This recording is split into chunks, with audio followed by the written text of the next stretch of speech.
ദൈവനാമത്തിന് മഹത്വം ഉണ്ടാകട്ടെ.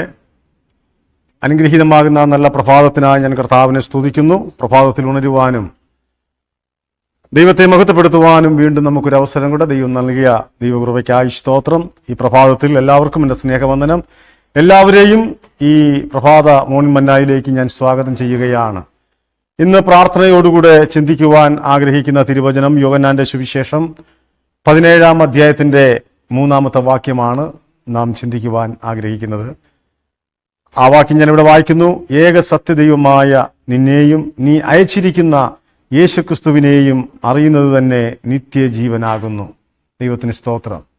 വിശുദ്ധ വേദപുസ്തകത്തിൽ വലിയ പ്രത്യേകത ഇതിൻ്റെ അകത്തുണ്ട്. പരിശുദ്ധാത്മാവിനാൽ എഴുതപ്പെട്ടതായിരിക്കുന്ന തിരുവചനം ഒന്നിനോടൊന്ന് ചേർത്ത് സ്നേഹത്തിൻ്റെ ആ വലിയ ആ ബന്ധത്തിൽ ചേർക്കപ്പെട്ടതാണ് ദൈവത്തിൻ്റെ വചനം. യേശുവിൻ്റെ സ്നേഹം മൊത്തം തിരുവചനത്തിൽ അടങ്ങിയിട്ടുണ്ട്. ദൈവത്തിൻ്റെ കരുതല്, അവൻ്റെ സാമീപ്യം തൻ്റെ മക്കൾക്ക് എപ്പോഴും ഉണ്ട് എന്ന് ദൈവത്തിൻ്റെ വചനം നമ്മെ പഠിപ്പിക്കുന്നു.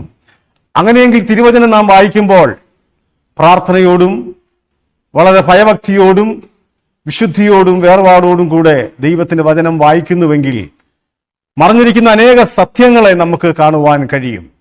പലരും തിരുവചനം വായിച്ചിട്ട് അതിനെ കോട്ടിക്കളയുകയും മറ്റ് വ്യാഖ്യാനത്താൽ കാര്യങ്ങൾ മുന്നോട്ട് കൊണ്ടുപോകുന്ന ഒരു കാലഘട്ടവും അന്തരീക്ഷവുമാണ് ഇപ്പോൾ ഇന്ന് ലോകത്തിൽ നടന്നുകൊണ്ടിരിക്കുന്നത്. തിരക്കിട്ട് ബൈബിൾ വായിക്കുന്നത് കൊണ്ട് നമുക്കൊരിക്കലും ഒരു പ്രയോജനവും ഉണ്ടാകത്തില്ല. തിരുവചനം നാം വായിക്കുമ്പോൾ നമുക്കൊരേ ഒരു ചിന്തയാണ് നമ്മുടെ ജീവിതത്തിൽ ഉണ്ടാകേണ്ടത്, ഒരു നിത്യജീവൻ. അതിൽ കൂടെ നമുക്കൊരു വലിയ ജീവിതമുണ്ട് എന്നാണ്. താറുമാറായിരിക്കുന്ന അനേക ജീവിതങ്ങൾ, പാപമംഗുലമായിരിക്കുന്ന ലോകത്തിൽ അനേക പാപത്തിലേക്ക് പോകുന്ന അനേക ജനതകളെ പിടിച്ചു നിർത്തുന്നതാണ് ദൈവത്തിന്റെ വചനം. ആ സ്നേഹത്തിൽ അടിയുറപ്പിക്കുന്നതാണ് ദൈവത്തിന്റെ സ്നേഹം. ആത്മീയതയുടെ വക്കത്തിൽ പോലും നിൽക്കുന്നതായിരിക്കുന്ന ജീവിതം എനിക്ക് വേണ്ട, എനിക്ക് മതിയായി എന്ന് പറയുന്നതായിരിക്കുന്ന സാഹചര്യങ്ങളിലൊക്കെയും ഈ വലിയ സ്നേഹം നമ്മെ ക്രിസ്തുവിനോടും അഥവാ ക്രൂശിലോടും നമ്മളെ അടുപ്പിക്കുന്നതാണ് ദൈവത്തിന്റെ വചനം. അതുകൊണ്ട് എന്നെ കേൾക്കുന്നതായ ദൈവമക്കളെ തിരക്ക് പിടിച്ച് ധൃതി വെച്ച് നമ്മൾ ഉദാസീനതയോടുകൂടെ വായിച്ചു കഴിഞ്ഞാൽ അതിന്റെ സത്യങ്ങളെയോ അതിന്റെ മർമ്മങ്ങളെയോ ദൈവത്തിന് സ്തോത്രം അത് നമുക്ക് മനസ്സിലാക്കുവാൻ കഴിയുകയില്ല. അങ്ങനെ വായിച്ചത് കൊണ്ട് നമ്മുടെ ജീവിതത്തിനൊരു മാറ്റം സംഭവിക്കുകയില്ല, ഒരു പ്രയോജനമില്ലാത്ത ഒരു അനുഭവമായിരിക്കും. അങ്ങനെ ഒരുവൻ ബൈബിൾ മുഴുവൻ വായിച്ചാലും അതിലെ മനോഹരത്വം കാണുവാനോ മറഞ്ഞിരിക്കുന്ന മുത്തുകളെ കണ്ടെത്തുവാനോ നമുക്കൊരിക്കലും സാധ്യമല്ല. ദൈവത്തിന് സ്തോത്രം. അതുകൊണ്ട് പ്രാർത്ഥനയോടുകൂടെ തന്നെ നമ്മൾ ദൈവത്തിന്റെ വചനം എങ്ങനെ വായിക്കണം. ഇവിടെ വായിച്ചിരിക്കുന്ന വേദവാക്യം ഇങ്ങനെയാണ്: ഏക സത്യദൈവമായ നിന്നെയും. ദൈവത്തിന് സ്തോത്രം. ഇത് വായിക്കുമ്പോൾ തന്നെ യോഹന്നാൻ പറയുന്നതായ ഒരേ ഒരു കാര്യം, ഈ ഭൂമണ്ഡലങ്ങളിൽ ഈ ലോകത്തിൽ ഏത് ചരാചരങ്ങളുടെയും നടുവിൽ ഒരേ ഒരു വ്യക്തി നമ്മുടെ കർത്താവായ യേശുക്രിസ്തു മാത്രമാണ്. ദൈവത്തിന് സ്തോത്രം. ആ കർത്താവായ യേശുക്രിസ്തുവിന് ഒത്തിരി പ്രത്യേകതകളുണ്ട്. ആ പ്രത്യേകത എന്ന് പറയുന്നത് സകല മനുഷ്യരും മണ്ണടിഞ്ഞു പോയ ഇടങ്ങളിൽ നിന്നും ഉയർത്തെഴുന്നേറ്റതായിരിക്കുന്ന ഒരുവൻ, അത് നമ്മുടെ കർത്താവായ യേശുക്രിസ്തുവാണ്. അതവന്റെ ഒന്നാമത്തെ പ്രത്യേകതയാണ്. അവൻ മരിച്ച് അടക്കപ്പെട്ട് ഉയർത്തെഴുന്നേറ്റ് നമുക്ക് വേണ്ടി സ്വർഗാരോഹണം ചെയ്ത് വീണ്ടും മടങ്ങി വരുമെന്നുള്ളതായിരിക്കുന്ന വാക്കിനാൽ ഉറപ്പിച്ച് നമ്മളെ ബലപ്പെടുത്തി കാര്യസ്ഥൻ എന്ന പരിശുദ്ധാത്മാവിനെ നമ്മുടെ നടുവിലേക്ക് അയച്ചത് ദൈവത്തിന്റെ അഗാധമായിരിക്കുന്ന സ്നേഹം. ഒരു മനുഷ്യനും ദൈവത്തിന്റെ സ്നേഹം അളക്കുവാൻ കഴിയുകയില്ല, അതിനൊരു സ്കെയിലുമില്ല. അങ്ങനെയെങ്കിൽ ദൈവത്തിന് സ്തോത്രം വ്യാപിച്ചിരിക്കുന്നതായ ദൈവസ്നേഹം സകല മാനവരാശിയെയും ദൈവം സ്നേഹിക്കുന്നുണ്ട്. കർത്താവ് പറയുന്നു, അവൻ പാപത്തെ വെറുക്കുന്നവനാണെങ്കിലും പാപികളെ സ്നേഹിക്കുന്നു. ദൈവമക്കളെ അത്രമാത്രം കരുതലോടെയാണ് ദൈവം സൂക്ഷിക്കുന്നത്. യോഹന്നാൻ പറയുന്നത് എന്താണ്? ഏക സത്യ ദൈവം ഒന്നേയുള്ളൂ. ദൈവത്തിന് സ്തോത്രം. അത് അനേക ദൈവങ്ങൾ ഭൂമിയിൽ ഉണ്ടെങ്കിലും ഏക സത്യ ദൈവം അത് ഒരുവനേ ഉള്ളൂ. അത് നമ്മുടെ കർത്താവായ യേശുക്രിസ്തുവാണ്. ദൈവപുത്രൻ വന്ന് എന്ന് സത്യദൈവത്തെ അറിയുവാൻ നമുക്ക് വിവേകം തന്നിരിക്കുന്നു. ദൈവത്തിന് സ്തോത്രം. അപ്പോൾ നമ്മൾ വിവേകമുള്ളവരായി തീരണം. എവിടെ നിന്നാണ് വിവേകം നമുക്ക് ലഭിക്കുന്നത്? അത് ദൈവത്തിൽ നിന്നും ദൈവവചനത്തിൽ നിന്നുമാണ്. ആശ്വാസം എവിടെ നമുക്ക് പ്രാപിക്കുന്നു? അതും ദൈവവചനത്തിലും ദൈവത്തിലുമാണ്. അതുകൊണ്ട് ഏക സത്യ ദൈവത്തെ അറിയുവാനുള്ളതായിരിക്കുന്ന പരിജ്ഞാനം, വിവേകം അത് ദൈവവചനത്തിൽ കൂടെ അത് വായിക്കുമ്പോൾ, അത് ധ്യാനിക്കുമ്പോൾ മാത്രം ലഭിക്കുന്നതാണ് ദൈവത്തിന്റെ സ്നേഹം. അഥവാ ഏക സത്യ ദൈവത്തിൽ നിന്ന് നമ്മൾ ഈ നാളുകളിൽ അനുഭവിച്ചുകൊണ്ടിരിക്കുന്ന ആ സന്തോഷം, ദൈവത്തിന് സ്തോത്രം. മറ്റുള്ള ദൈവങ്ങളെ ആരാധിക്കുന്നതായ മറ്റുള്ളതായിരിക്കുന്ന മനുഷ്യ ദൈവങ്ങൾ, ആൾ പ്രതിമകൾ, ദൈവത്തിന് സ്തോത്രം, അങ്ങനെ അനവധി ദൈവത്തിന് സ്തോത്രം ദൈവങ്ങൾ ഭൂമിയിൽ കുരുത്തുകൊണ്ടിരിക്കുകയാണ്, വളർന്നുകൊണ്ടിരിക്കുകയാണ്, അവർ ശക്തി പ്രാപിച്ചുകൊണ്ടിരിക്കുകയാണ്. അതിലും ശക്തനായിരിക്കുന്ന ദൈവത്തെയാണ് നാം കണ്ടുമുട്ടിയിരിക്കുന്നത്. നാം കണ്ടുമുട്ടിയ ആ വിവേകവും പരിജ്ഞാനവും അറിവും മറ്റുള്ളിടത്തേക്ക് നാം വ്യാപിപ്പിക്കേണ്ടത് അത്യന്താപേക്ഷിതമാണ്. അതുകൊണ്ട് ദൈവമക്കളെ, ദൈവം നമുക്ക് വേണ്ടി നൽകിയതെന്താണ്?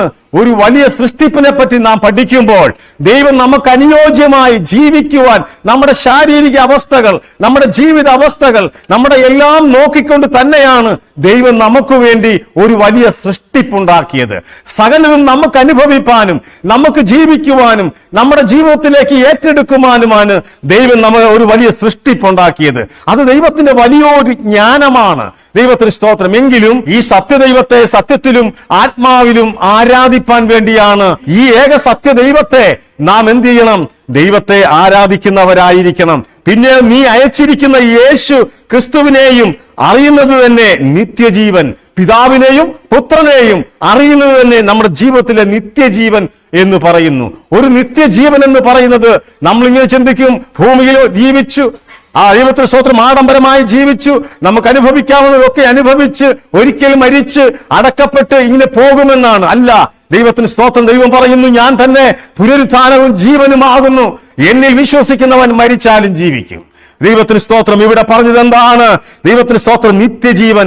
യേശുക്രിസ്തുവിനെ അറിയുന്ന, തന്റെ പിതാവിനെയും പുത്രനെയും അറിയുന്നതായ തന്റെ മക്കൾക്ക് ഒരു നിത്യജീവൻ ഉണ്ട് എന്ന് ഉറപ്പിച്ച് ദൈവത്തിന് സ്തോത്രം യോഹന്നാന്റെ സുവിശേഷത്തിൽ അത് വിളിച്ചറിയിക്കുകയാണ്. അതുകൊണ്ട് ദൈവമക്കളെ, നാം ദൈവവചനം വായിക്കുമ്പോൾ വചനത്തിൽ കൂടെയുള്ള ആ നിത്യജീവൻ പ്രാപിപ്പാൻ ഈ നാളുകളിൽ, ഈ പ്രഭാതത്തിൽ നമുക്ക് വേണ്ടി ദൈവത്തിന് സ്തോത്രം നമുക്കത് ഒരുങ്ങുകയും ചെയ്യാം. യോഹന്നാന്റെ സുവിശേഷം 3:17 പറയുന്നു, ദൈവം തന്റെ പുത്രനെ ലോകത്തിലേക്ക് അയച്ചത് ലോകത്തെ വിധിപ്പാനല്ല. ദൈവത്തിന് സ്തോത്രം. എന്തിനാണ് തന്റെ പുത്രനെ ഭൂമിയിലേക്ക് അയച്ചതും അവന്റെ പങ്കപ്പാടുകളും പ്രയാസങ്ങളും ഒക്കെ ഭൂമിയിൽ അവൻ കാണിച്ചതും ഒക്കെയും എന്തിനു വേണ്ടിയാണ്? ലോകത്തിൽ വന്നത് ലോകത്തെ വിധിപ്പാനല്ല, പിന്നെയോ ലോകം അവനാൽ രക്ഷ പ്രാപിപ്പാൻ വേണ്ടിയാണ്. ലോകത്തിൽ തന്റെ ജനങ്ങൾക്ക് വേണ്ടിയാണ് കർത്താവായ യേശുക്രിസ്തു മരിച്ചത്. അപ്പോൾ യേശുക്രിസ്തു ഇവിടെ ഭൂമിയിലേക്ക് വന്നത് ലോകത്തെ വിധിപ്പാനല്ല. ദൈവത്തിന് സ്തോത്രം, ലോകം അവനാൽ രക്ഷ പ്രാപിപ്പാൻ വേണ്ടിയാണ്. അപ്പോൾ രക്ഷ പ്രാപിപ്പാനാണ് ദൈവത്തിന്റെ വചനം നാം വായിക്കുന്നത്. ആയതുകൊണ്ട് എന്നെ കേൾക്കുന്നതായ പ്രിയ ദൈവമക്കളോട് എനിക്ക് പറയുവാനുള്ളത്, ദൈവത്തിന് സ്തോത്രം, എനിക്കും നിങ്ങൾക്കും ഒരു നിത്യജീവൻ വെച്ചിട്ടുണ്ട്. ആ നിത്യജീവൻ നമുക്ക് തന്നത് എങ്ങനെയാണെന്നറിയാമോ? അവന്റെ ജീവൻ നമുക്ക് വേണ്ടി മറുവലയായിട്ട് തന്നതുകൊണ്ടാണ്. അവന്റെ അവസാനത്തുള്ളി രക്തം വരെ നമുക്ക് ഊറ്റിത്തന്നത് കൊണ്ടാണ്. ആ ജീവനടങ്ങിയ രക്തം നമ്മുടെ മേൽ ഉള്ളത് കൊണ്ടാണ്. ആ കർത്താവ് പറയുന്നു, നിങ്ങൾ മരിച്ചാലും ജീവിക്കും, നിങ്ങൾക്കൊരു നിത്യജീവനുണ്ട്, ഒരു പുനർജീവിതമുണ്ട്, നിങ്ങൾ കർത്താവിനോടുകൂടെ ഒരു വാസമുണ്ട് എന്ന് കർത്താവ് പറഞ്ഞിരിക്കുന്നത്. അതുകൊണ്ടാണ് കർത്താവായ യേശുക്രിസ്തു സ്വർഗാരോഹണം ചെയ്യുന്നതിന് മുമ്പേ പറഞ്ഞു, ഞാൻ പോയതുപോലെ എന്ത് ചെയ്യും? മടങ്ങി വരും. അതുകൊണ്ട് നിങ്ങളുടെ ഹൃദയം എന്ത് ചെയ്യല്? കലങ്ങരുത്. എന്നിൽ വിശ്വസിപ്പീൻ, എന്റെ പിതാവിലും വിശ്വസിപ്പീൻ. ഞാൻ ഒരുക്കുന്നിടത്ത് അനേക ഭവനങ്ങളുണ്ട്, ഇല്ലെങ്കിൽ ഞാൻ നിങ്ങളോട് പറയുമായിരുന്നു. ആയതുകൊണ്ട് ഇന്നിപ്പോ ഈ പ്രഭാതത്തിൽ ഈ കേട്ട തിരുവചനം നമ്മുടെ ഹൃദയത്തിന്റെ മാംസപ്പലകയിൽ എഴുതുക. നമുക്കൊരു നിത്യജീവനുണ്ട്. ദൈവത്തിന് സ്തോത്രം. സത്യദൈവത്തെ സത്യത്തിൽ ആരാധിച്ചുകൊണ്ട് ദൈവത്തിന് സ്തോത്രം നമുക്ക് മുൻപോട്ട് പോകാം. ദൈവത്തെ അറിയുന്നവർ, ദൈവവചനം വായിക്കുന്നവർ, ദൈവത്തെ അനുസരിക്കുന്നവരായിരിക്കണം. അങ്ങനെയെങ്കിൽ ശബദ നാളിനെ ശുദ്ധീകരിച്ചുകൊണ്ട് കർത്താവിന് വേണ്ടി ആരാധിക്കാം. അതിനുവേണ്ടി നല്ലൊരു തീരുമാനം എടുത്തുകൊണ്ട് ഈ പ്രഭാതത്തിൽ നമുക്ക് മുൻപോട്ട് നീങ്ങാം. ഈ വചനത്താൽ ദൈവം നമ്മെ അവിടുന്ന് അനുഗ്രഹിക്കുമാറാകട്ടെ. നമ്മുടെ കണ്ണുകളെ അടയ്ക്കാൻ ദൈവസന്നിധിയിൽ ഒരു നിമിഷം നമുക്ക് പ്രാർത്ഥിക്കാം. ഞങ്ങളെ ക്രിസ്തു യേശുവിൽ കൂടെ അതിവാത്സല്യമായി സ്നേഹിക്കുന്ന സ്വർഗീയ നല്ല പിതാവേ, അനുഗ്രഹിക്കപ്പെട്ടതായിരിക്കുന്ന ഈ നല്ല പ്രഭാതത്തിനായി ഞങ്ങൾ അങ്ങേ സ്തുതിക്കുന്നു. കർത്താവെ, ഉയരത്തിൽ നിന്ന് നൽകിയതായിരിക്കുന്ന ആ നല്ല മന്ന ഭക്ഷിക്കുവാൻ ഞങ്ങളെ ഈ പ്രഭാതത്തിൽ ദൈവം ഉണർത്തിയ കൃപയ്ക്കായി സ്തോത്രം. ഇന്നത്തെ വചനം ഞങ്ങളുടെ ജീവിതത്തിൽ വളരെ അനുഗ്രഹമായി തീരുവാൻ സഹായിക്കണം. എന്റെ യേശു ഞങ്ങളെ സ്നേഹിച്ചതുപോലെ ഞങ്ങൾ അതുപരിയായ ദൈവകൽപ്പനയും യേശുവിനുള്ള വിശ്വാസവും അവനെ സ്നേഹിച്ചും കൊണ്ട് മുൻപോട്ടുള്ള ജീവിത ചൈത്രയാത്രയിൽ ഞങ്ങളോട് കൂടെ ഇരിക്കണമേ. അങ്ങേ അനുസരിച്ചുകൊണ്ട് ജീവിതം ക്രമീകരിക്കുവാൻ നീ ഞങ്ങളെ ഒരുക്കണമേ എന്ന് പ്രാർത്ഥിക്കുന്നു. ഇവിടെ ഇന്ന് പ്രഭാതത്തിൽ തലവണക്കിയിരിക്കുന്ന എല്ലാ ദൈവമക്കളെയും സ്വർഗം അവിടുന്ന് അനുഗ്രഹിച്ചാട്ടെ. അവിടുന്ന് പ്രാർത്ഥന കേട്ടതിനായി സ്തോത്രം. യേശു ക്രിസ്തുവിൻ ധന്യമുള്ള നാമത്തിൽ തന്നെ ആമേൻ. പ്രഭാതത്തിൽ ദൈവം നമ്മെല്ലാവരെയും അനുഗ്രഹിക്കുമാറാകട്ടെ.